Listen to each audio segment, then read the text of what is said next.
Hey, what's up everyone? Craig here. And it's the first week of August and my tiny tropical style garden is almost in full bloom. So it's time to give you a look around and show you what flowers I'm growing in my garden this year. And I have gone mad for flowers. In previous years, my tropical style garden was focused primarily on foliage, unusual foliage, big leaves, architectural plants, and I still love those plants, but the garden felt barren and I needed flowers to draw pollinating insects in and more wildlife. This year, the garden is absolutely alive and buzzing with insects. So let me show you around.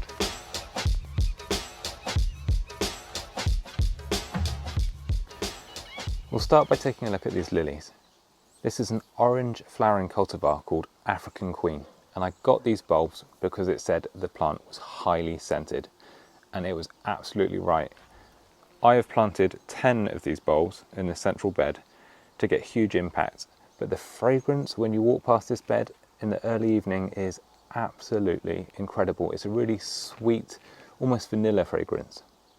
Now these have grown from large sized bulbs up to about maybe 4 foot in one season, and the lily beetle did move in and ate some of the leaves, but I find it's really hard to avoid getting lily beetle in your garden. The moment the lilies start shooting, they just seem to turn up, but it's okay.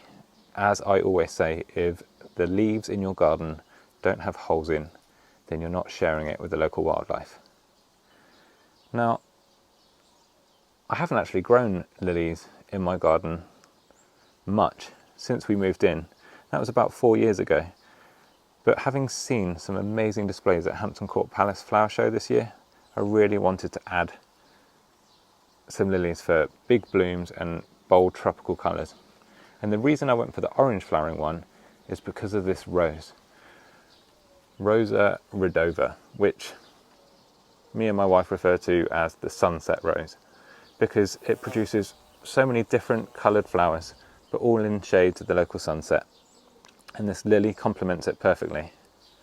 Now behind the lily is an old favourite.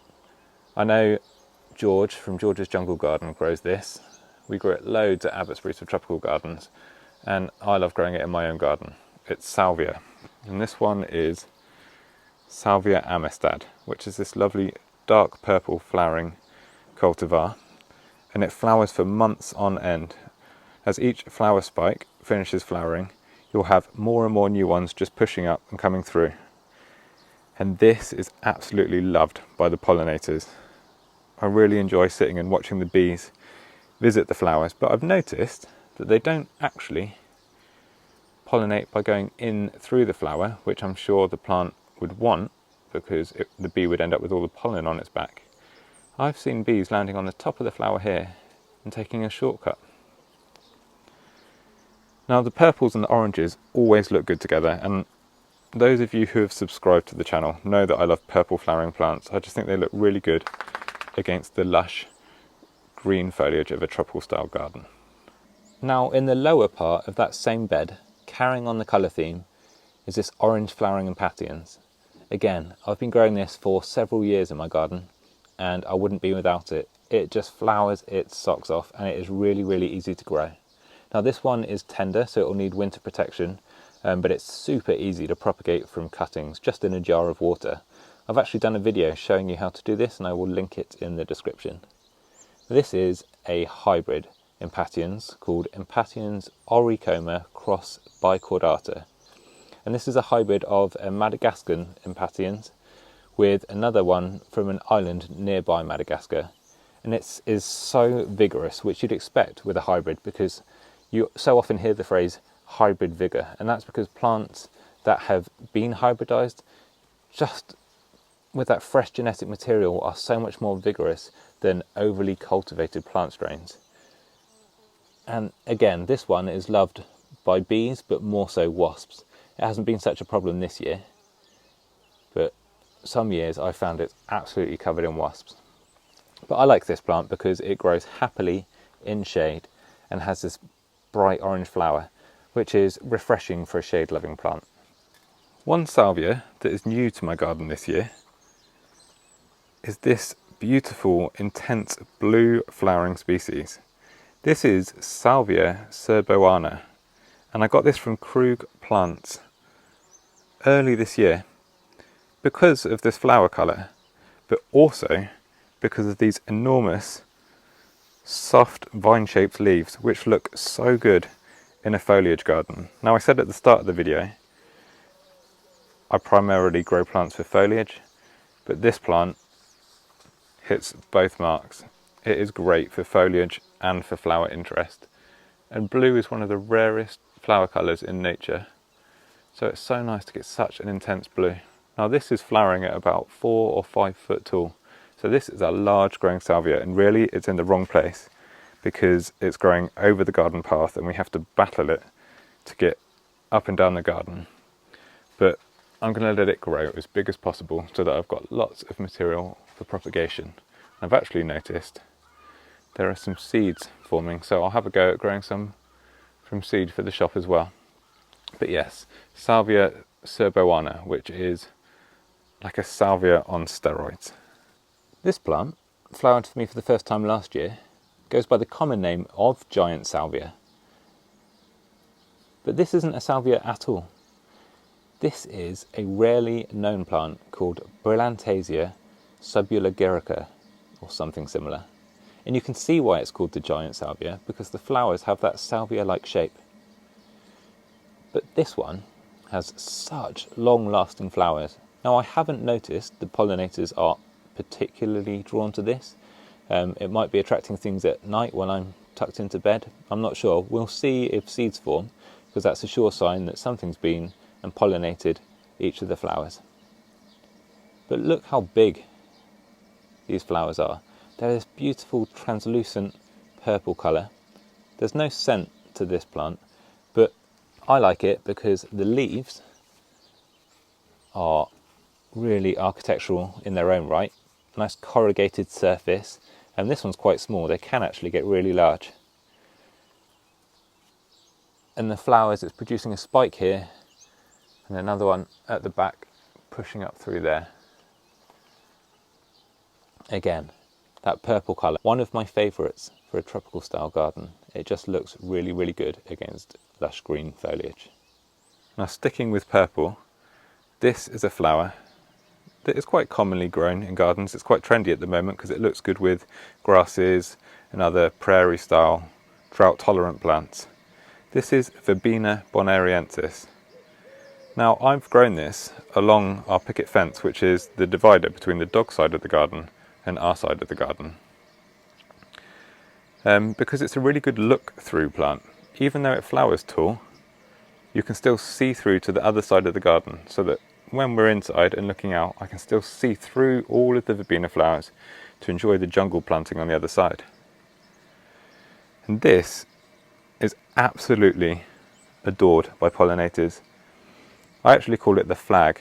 We grow some in the car park just outside the garden fence, and it really draws in butterflies and bees. So when they see the one outside, it's just a short hop into our garden.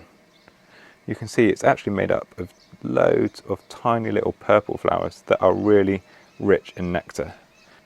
Now, all of the flowers that you can see all along this fence come from 3 small plug plants that I planted at the start of the year, because I wanted to have verbena growing above all of my giant succulents. And it's worked really well. They were slow to get started, but as soon as we got that warm weather, they absolutely took off. And the great thing about Verbena bonariensis is that once you've got one, if you let the flower heads dry and leave them up, don't chop them back in autumn, leave them up all the way through spring, they will sprinkle seeds all over your garden, and you will get more and more plants. And you can either let them grow on and you'll have a garden buzzing with pollinators, or you can dig them up and share them with friends and family.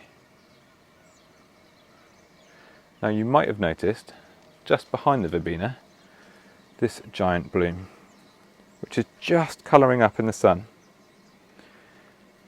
This is a Brugmansia cultivar, one of my favourites, the variegated one. Now, when I bought this, it was labelled Brugmansia Maya, but I've seen it also sold as Brugmansia Sunset, which I think they're the same plant, but I could be wrong. Now, this breaks out of the colour theme. It will colour up in sunlight to more of a peachy orange colour, but this beauty has been adding to that evening fragrance I was talking about earlier. Brugmansias pump out their fragrance in the early evening, so I've got this as close to our patio area as possible, so that when we're sat outside of an evening, you just get that waft of fragrance coming through. This is its second flush of flowers this year. There's only one open at the moment, but already you can smell it. I love angel trumpets or Brugmansia. I've got loads growing that I'm growing on as stock plants in my parents' garden, but this is the only one I've got growing in my own garden this year. Now, a really nice, hardy relative of Brugmansia is Iochroma. Iochroma are sometimes referred to as the mini angel trumpet plant because they've got such similar flowers, but on a smaller plant with smaller leaves. This one is again a new plant for me this year, and it's fast climbing the ladder to become one of my favourites. This is a cultivar of Iochroma called Royal Queen, or sometimes Royal Queen Purple. And just look at those clusters of tubular flowers. Now this one's unusual compared to other Iochroma because the flowers are much more narrow and thin and tubular, and these clusters of flowers I think are unique to this cultivar because I grow other Iochroma like this white one here, which looks much more like a miniature version of the Brugmansia I've just shown you, and they don't flower with kind of as densely packed clusters as this one. So Iochroma Royal Queen is definitely worth a grow if you can get your hands on one. This is growing in a pot at the moment, but it's said to be hardy, so I'll take cuttings and I'll plant this one out and we'll see if it survives winter in zone 9B in my Dorset tropical styled garden. Now just beside that Iochroma is an orange Abutilon. Now I moved this to be next to the Iochroma because, as I said earlier, orange and purple are complementary colours and they look so good next to each other.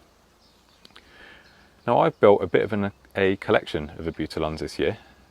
I sourced them from Paddock Plants, who are specialists in Abutilon, and I'll put a link in the description. Definitely go and give them a visit because the plants were really well packaged. Now this is a cultivar called Abutilon. I'll put the name on screen because a lot of these have foreign names and I'm not going to pronounce them properly. But behind me are the rest of the collection. Now one of my favourite is this pink flowering one that's just opening. This one's called Violet Melody, and you get Abutilons in all different colours and flower sizes and shapes, but this pink colour is one that I've not seen before and I really like it. This yellow flowering one that I grew from a cutting is either Canary Bird or Waltz. I'm not 100% sure because the mother plant wasn't labelled. Down the front we've got a much more sort of cup shaped closed cup. Now this one's called Versicolor because this particular plant flowers in all different colours on one plant, and sometimes you'll actually get different coloured petals on one flower, which is very cool.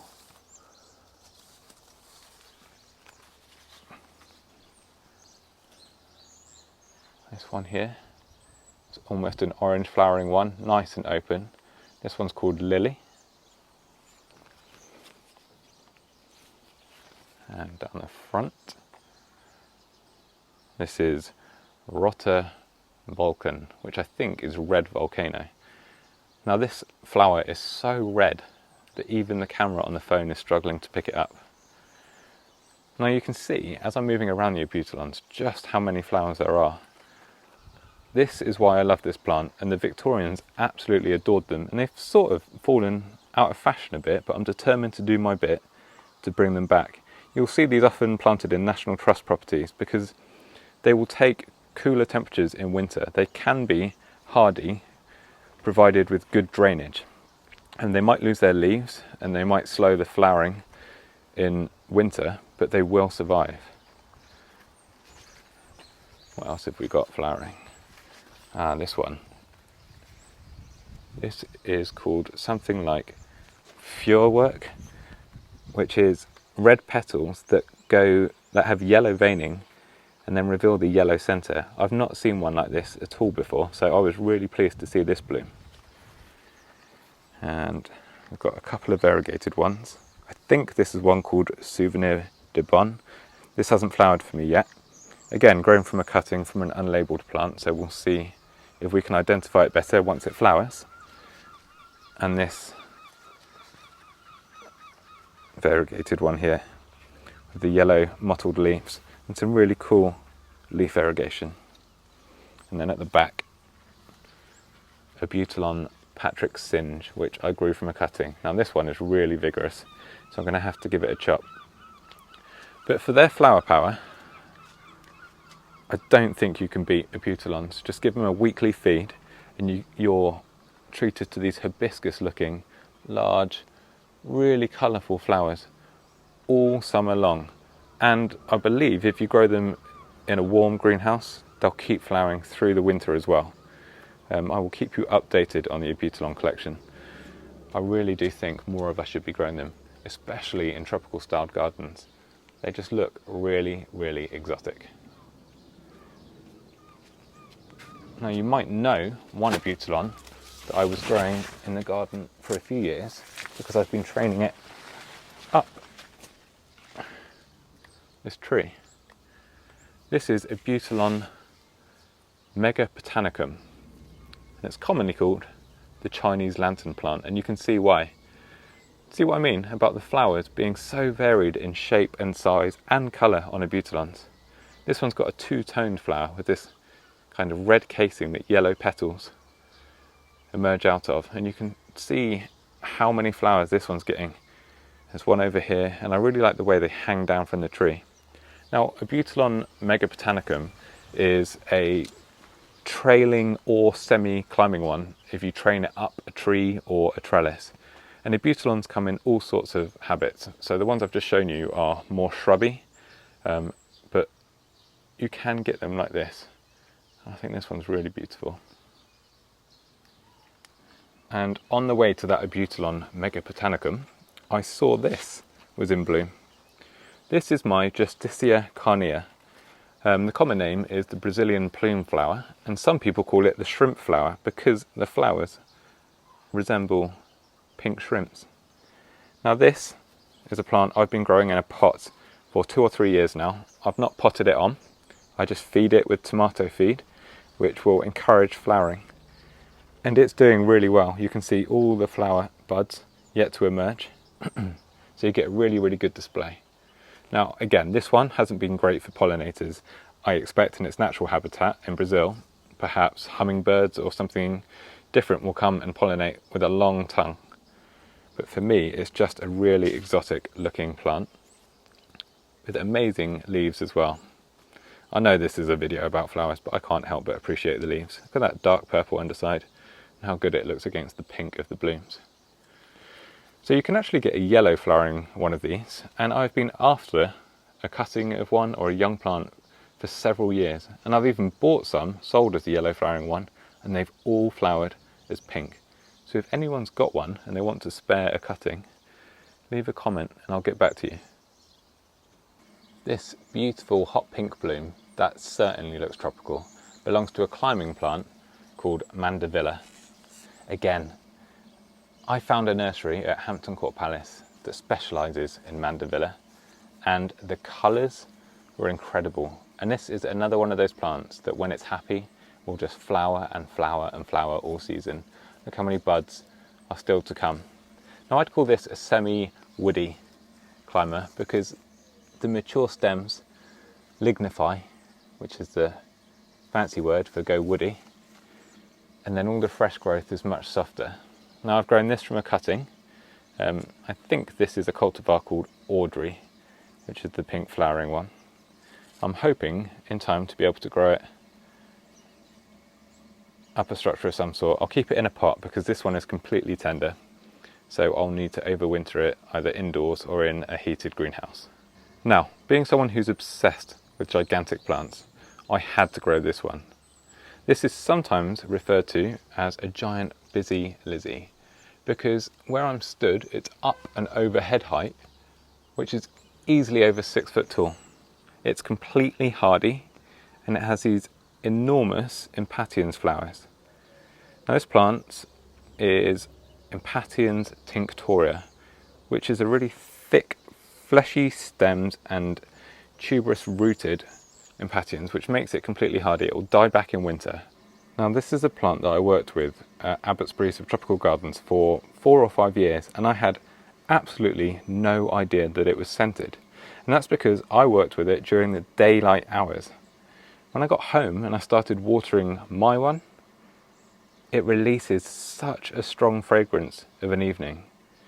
And I've mentioned this on the channel before. You'll find that so many white flowering plants are night scented because white is a colour that plants use to attract night pollinating insects.